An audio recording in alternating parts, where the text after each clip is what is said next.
Welcome to the Work Sucks But I Like It podcast. Today, let's dive right in to what employees really want. Because at one time, I just wanted a bigger paycheck, and I thought that is what most people wanted too. But a couple experiences helped me reshape this thought. And now, over the years, I look for something else in the work I do. Don't get me wrong. I'm not doing this for free or volunteering my time, and I'm not going into work each day with, rose-colored glasses saying I love my job, because some days it does suck, but some days it's good. But I seek a different sort of desire in my day that extends beyond the paycheck. Hello, my name is Tony Tenaglier, and today I want to explore what employees really want. What do you want when you show up to work? Almost immediately, people will indicate that they want a paycheck. We all go to work for a paycheck. And even though they aren't entirely wrong, they also aren't entirely right. Because I've had opportunities where I could have gotten paid the same amount of money, but I chose one company over another because of what the work would have been. And that is what I want to explore today. What happens when money isn't the deciding factor, but instead you were given the choice of what type of work you wanted to do? Or what happens when you fall somewhere in between your ideal job and a job you would most hate? I had the choice once to be working on semiconductors years ago.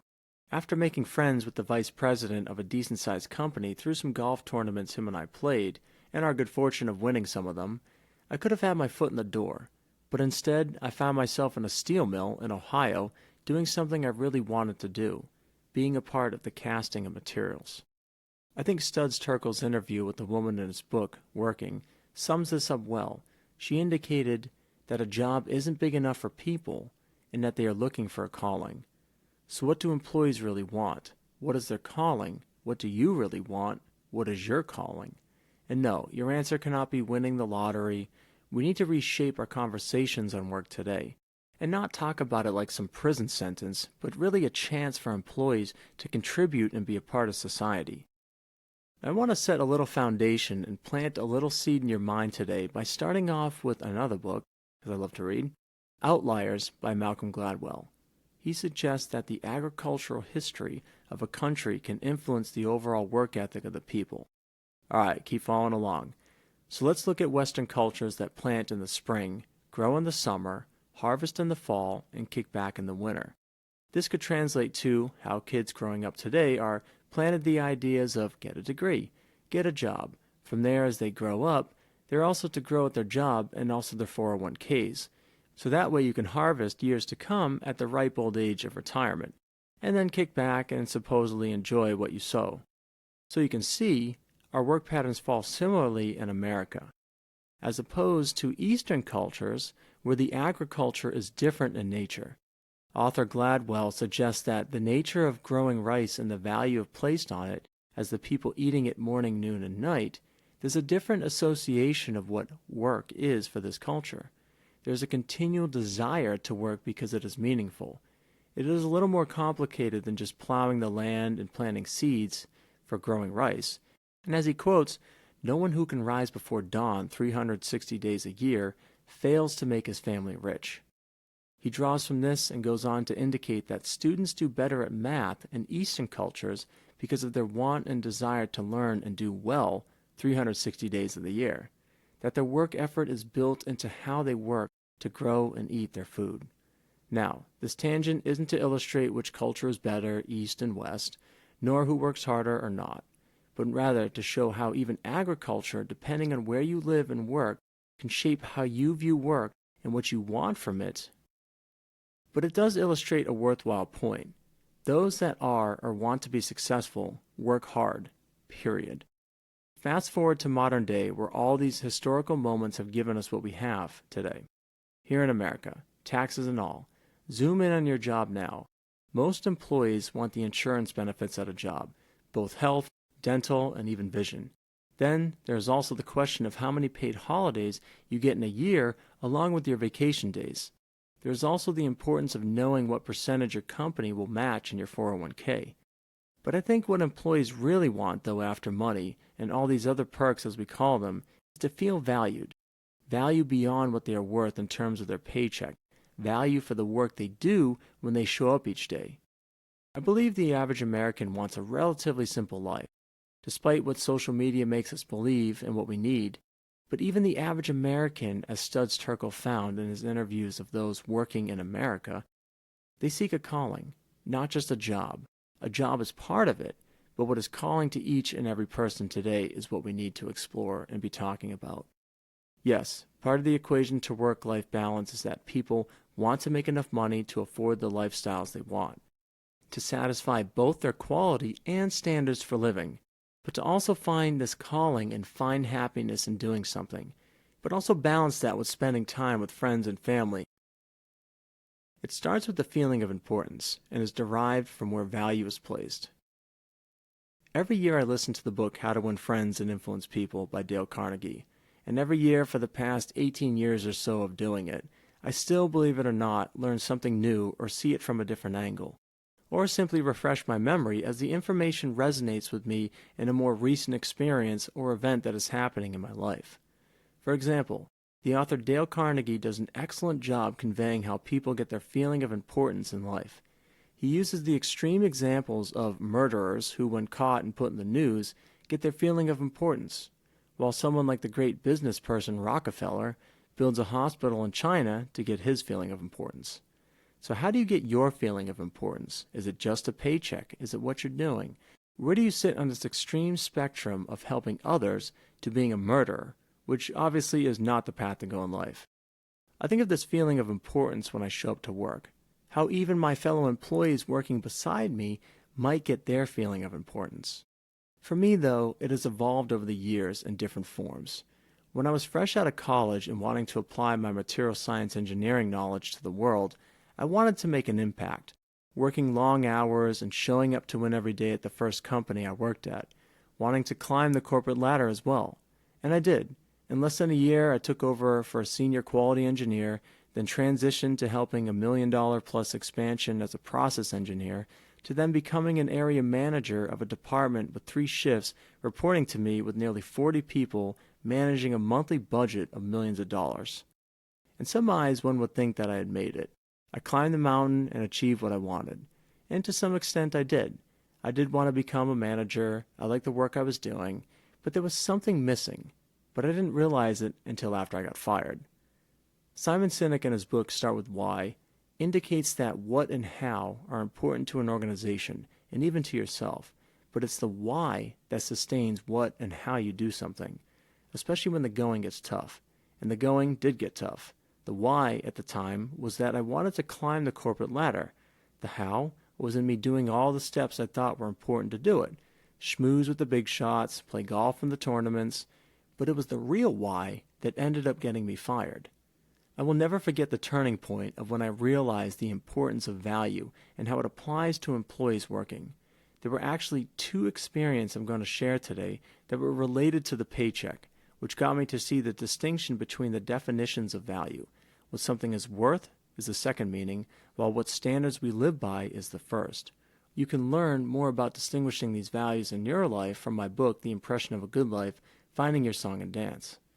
So these experiences taught me some important lessons. One made me realize my true why. I was doing what I was doing. The other made me realize why I dislike corporate America and how there is such emphasis on money and what something is worth, which doesn't always work out in the company's best interests.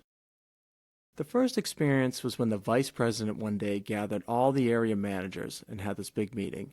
The facility was brand new at the time, and it was back when I was living in Ohio. It was a company located on Lake Erie in a town with over 100 years of history of making steel.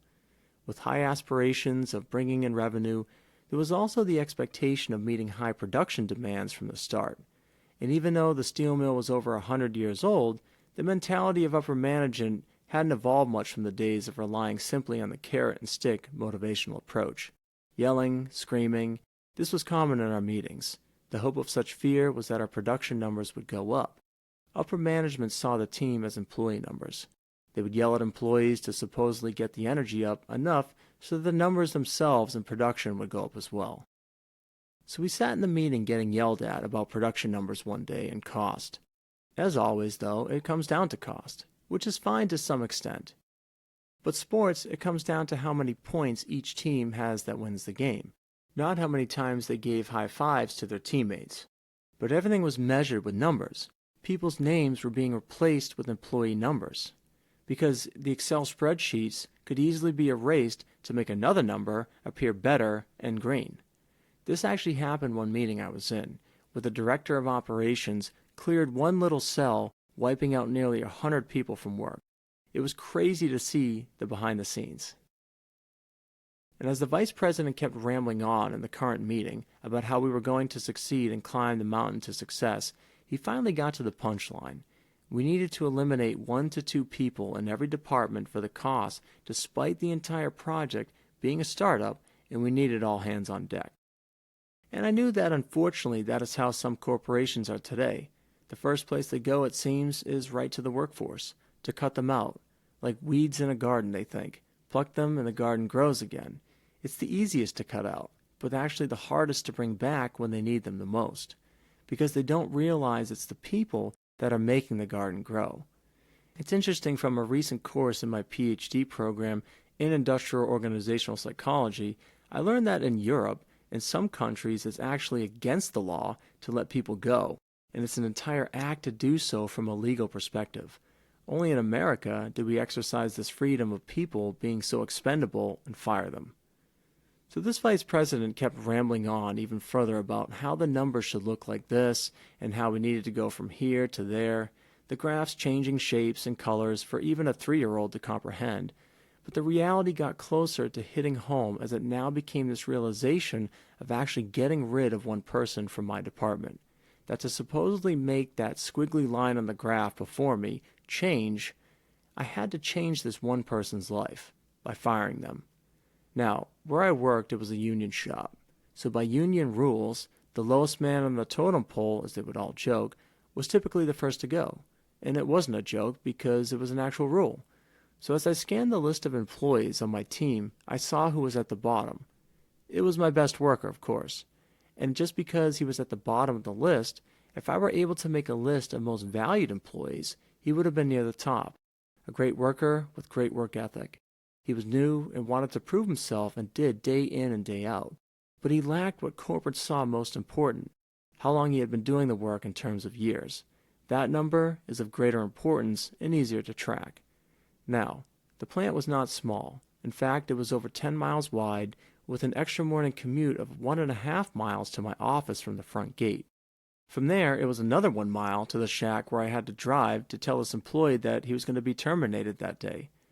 The company had a company truck, as the roads were pretty rough to drive on in the facility. So I hopped in with the supervisor, and as we were driving over, my mind was racing as to how and what to tell this person. I knew the why. The company supposedly couldn't make the numbers add up, so the bottom line was that we needed to drop the person at the bottom in every department.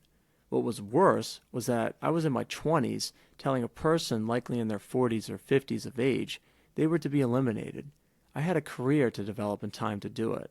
This person was later along in life, as they say, and might not have all the advantages I do with a college degree. Plus I was single. This guy had a family. This job was critical to him in a different way. As we pulled up to the shack where they had their computer and little break room, we got out. Both operators heard the truck, and both operators came out smiling. OSHA always requires 2 people in attendance when working, and with this part of the process being so far out, we always needed 2 people. I got out and greeted both of them as I usually did. Up to that point, I relied on the entire team for everything. We were a team, good and bad times and all. They knew that, and I found I could place the greatest of trust in them when I asked for things to get done. I always made it a point and tried to remember their names. Employees are people, not employee numbers. He smiled as we got to talking about how one another were doing and was excited to hear what might have come next as it related to work, because usually I tried to highlight some positive things we were doing or some news about the company. I didn't go out to the employees and yell at them. They're people, and so I had to transition into work and usually started with being personable, like saying their first name and asking about their family or dog or what was important to them in their life. Now, I don't recall the full details of what I actually said when I did make the transition into the crappy news I had to tell him, but what I do remember was his response back to me as I conveyed the unfortunate news. It was the fall time, and he had a family, wife and kids. He was the only one working, too. He put his head down. After I finished my explanation of the company's position today, he looked up after and said that he wasn't sure how he was going to pay for his family through the holidays. In the span of minutes, I had ruined this man's life and why he was showing up to work, his importance of feeding his family and providing for them, and because of the company seeing people as only black and white, this number was deleted on a keyboard to transact the desired cash flow with no consideration as to the impact of this man's life. I was depressed, to say the least. I got dropped off at my office, went inside, and took a deep breath. I then went to HR and vented. That night, I couldn't sleep. But I woke up with an anger that had been brewing inside of me. Why was it important for the company to want to eliminate an employee? Had they fully exhausted all the other possibilities? The process design was flawed, the expectations were too great, the customer approvals were pending, and as I got dressed and headed back to the office, I went straight to HR and laid out the case of why I needed this employee. With numbers and facts, I presented the claim of needing this employee to get what the company wants long term. And within a week, we hired him back on. I realized part of why I do from this experience. It's to help people grow in an organization, to help them achieve their own why. I wanted this man to work here because he was not only good, but because he enjoyed the work and was providing for his family. Meaningful work. So that was the first experience. The second experience took place at the same place and led me to eventually getting fired. This completed the picture of why I do what I do and what I value my work today. So it was the same operations, same expectations of the same project getting off the ground, the same company's expectations of wanting high production goals to be super profitable right out of the gate. And so there I sat in another workplace meeting. All the managers were there, but this time there was a new director of operations. Mind you, the turnover rate was pretty high at this point. It was my new boss. There was no yelling in this meeting this time. It was more about what flavor of the month we were going to do. He had come from a company that was similar to what we were currently doing, manufacturing steel.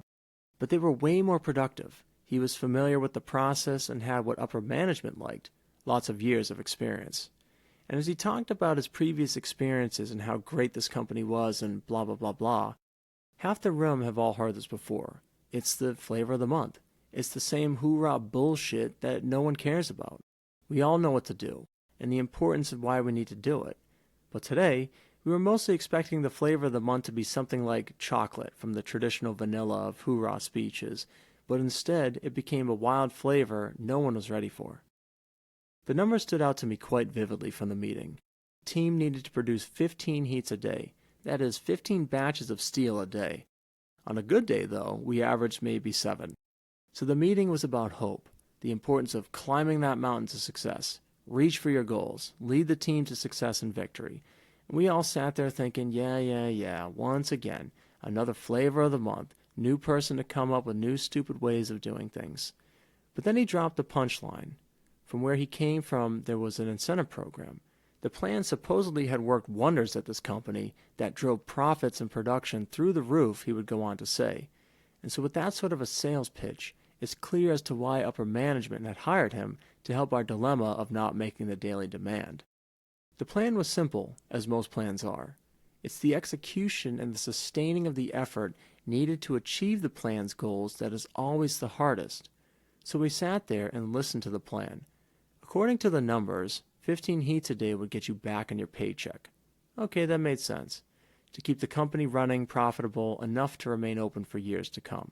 We all wanted job security, still followed along.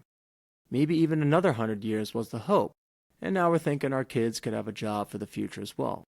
It was an incentive plan to do what was needed. We averaged 7, and the company needed 15. It was important to get there as the numbers all checked out for the finance people running their fancy calculations on the balance sheet.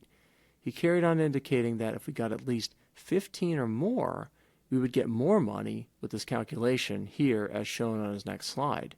Of course, we got excited for a split second, imagining what else we could have done with the extra money, but realized in another split second the question of, well, what happened when we didn't hit 15 heats?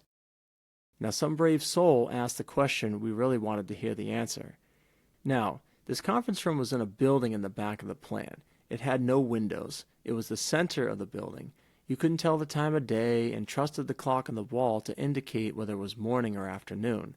I was quite familiar with this conference room as I sat in this room even late into the evening on some occasions for meetings that extended long into the night. We sat on the edge of our seat waiting to hear what the answer would be. He explained that just like how you could make money, well, you could also lose it. Well, no one wanted to hear that. We were already fearing losing our jobs with the lack of production being met every day. We were trying to then frantically calculate in our minds what the paycheck would look like for half of it coming in if we kept up with our average pay. It would be half. The calculation was simple. So we left the meeting both excited and scared for tomorrow's implementation of it. As with any great project or plan idea, there is a great excitement at the beginning. But just like in a running race after the gun has gone off and you're out running the long course, it takes a different kind of motivation to keep you going. So we pressed on for the week, trying the best we could. To his defense, though, this director was out there in the front lines with the team. Shocking, as most aren't. But the team kept getting numbers like 6, 7 heats a day. It was where we were at. Good things take time. We tried to keep our heads up, though, and worked even the longer hours to try and get the higher numbers. But by the time of our next paycheck, we were all fearing what we knew would happen. Because in reality, the dream was too good to be true. We never came close to 15, but we did do our steady 6 to 8 heats a day. Our thoughts of upgrades to the house or new golf clubs I wanted to buy were immediately thrown out the window. It turned to the fear now of could I even keep the lights on in my house. Now, I had automatic deposit at the time and remember clicking into my bank account to see the deposit of that next paycheck. Well, it was about half of what I was making. Just like the director of operations said to us, he was honest to the people below him, another good trait that is rare in upper management sometimes. I sat there refreshing the app trying to get it to load another number, other than the one I was staring at. I scrolled down further to double check the amount I usually got. It was half. I closed it, furious as to what had just happened, and the next day I found myself back in HR. And at this point, though, HR loved me because I was on the side of the employee, trying to defend the rights of the workers against the forces trying to strip them away and sweep them out the door. And my first question to HR was that we signed a contract for our salary, our paychecks, our hourly rates. There was a union. How then is this even legal? I shouted. I think the best part was that she was surprised by the entire thing. She didn't even know about it. Sometimes projects with great enthusiasm are never communicated. The flavor of the month has changed, but only the select few even know about it. It's a corporate cliche today. So we kept discussing more, and I vented everything out that I could, and off I went to meet with the supervisors. And as soon as I greeted them, I remember one telling me with all the words of profanity how this wasn't fair and right. He was right, though. I didn't quite understand that myself. He went on to further explain that he wouldn't be able to afford his car payment and how to even get to work with this. So there I was, about to lose another employee for a similar reason, the company looking just at the numbers, valuing only what something is worth, when it was critical to balance both meanings of the word value to navigate the company to success. But this time it hit home a little differently. The company why in the first example I was fighting for made sense. It was a challenge I wanted to take on. I wanted the employee back because this man deserved his job, and the math did work out. This one, however, made me pissed off, and I was fighting for a different reason. Modern-day survival, as now my mortgage and car payment were on the line. Instead of stranded in the wild, I'd be stranded in my house, or worse, lose my home and be homeless on the streets. I was enraged, as you could suspect. How could the company do this to us? We were putting way past our 40 hours of work into the operations. Yet they didn't seem to care. Those numbers didn't matter. We were still being transacted as numbers on the Excel sheet, but this time the formula was different and the numbers didn't add up. Now, like most people that work, they want to get paid. And as much as I love engineering and creating processes and helping people grow in the workplace, there is a balance of me sustaining this with a paycheck. But that day, I realized I wanted out. This corporate culture valued the wrong things. But this is where I saw this glimpse of what value truly was, as I explain in my book, The Impression of a Good Life, Finding Your Song and Dance. That value of what something is worth is important, no doubt about it, But there is a threshold when this value starts to intersect the other sense of the word, the standards to which we live by. And I don't mean what type of car we drive. I mean how the employer values their employees, what they really think of them other than the employee numbers. And it was apparent here. They didn't care. I also wanted the company to feel the pain of losing their most valuable asset, their employees. So I rallied with the team and tried to talk of other places to go and work for. It was a mutiny. We all wanted to jump ship and throw upper management overboard. And word got around that I was the leader in all this. Someone had snitched of our secret plot to all leave, and it was one morning when I worked a third shift operation that upper management and a security guard greeted me in the office. I had a feeling it was coming, and was calm and cool, believe it or not, knowing what I stood for. They asked me why I thought they were there, and further asked where my loyalty lay. And it was with the employees, I responded quite simply. And with that, they walked me out and fired me that day. And that was the deciding factor of my why. I was doing work for the employees and not the company.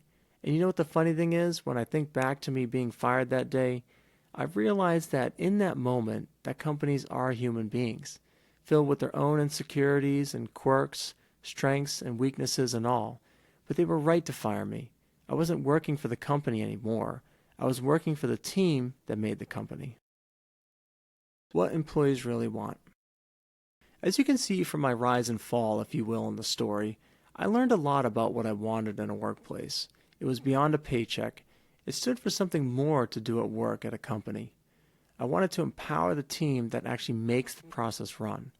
Now, I will admit, thinking back and reflecting on this, that my immaturity for handling the matter was a bit lacking.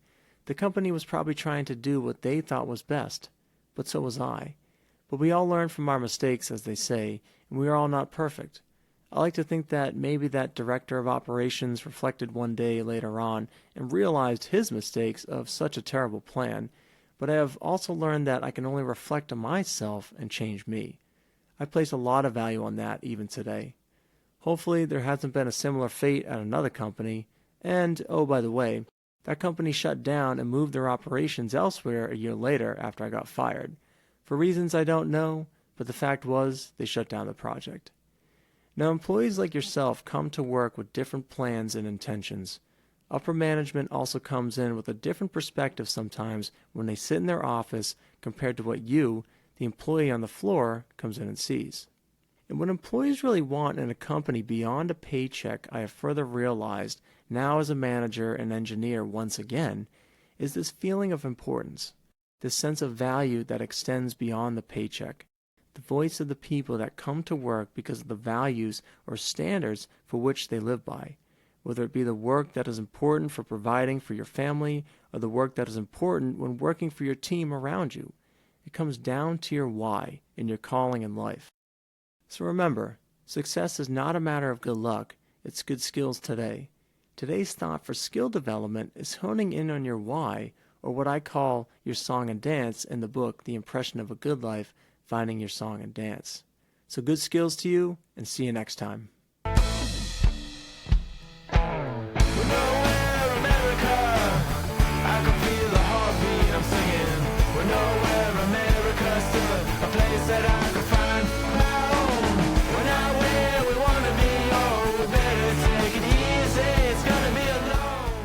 Thanks for listening to the show.